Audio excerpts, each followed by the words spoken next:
जल में खड़ा खड़ा जल में सूरज दे पौवा दुखे लगा।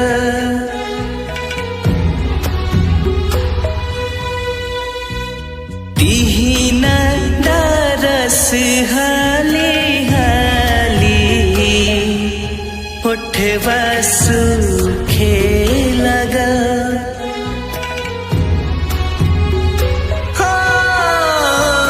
खड़ा खड़ा जल में सूरज दे पौवा दुखे लगा।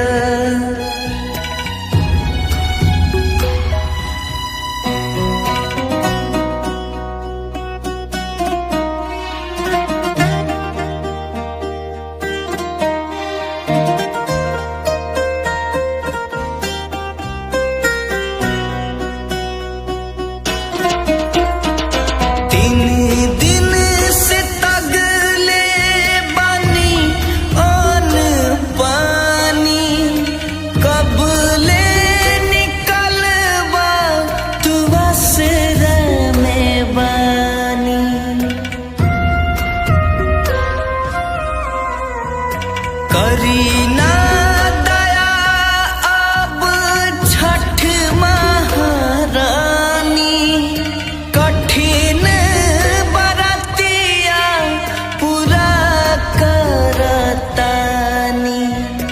अर्घ के भइले अर्घ के भइले समैया धाइल दूध गंगा जल।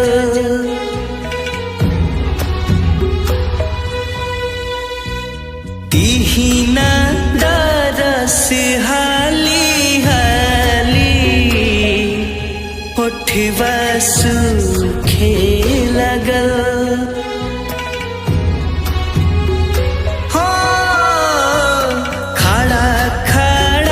जल में सूरज दे पौवा दुखे लगा।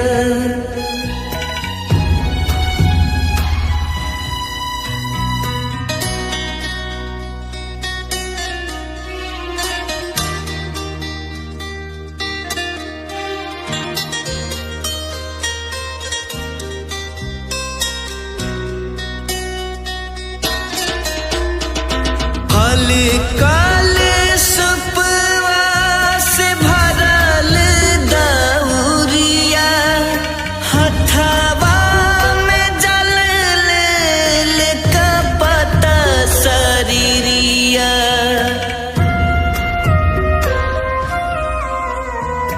खटिया से टुको टुको ताके बालकवा पनिया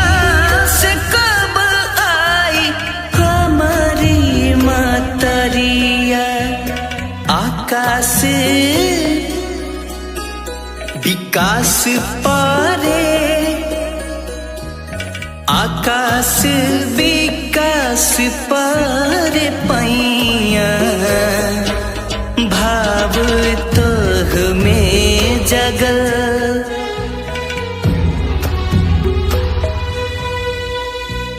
तिहिना दरस हाली हाली उठवा सूखे लगल।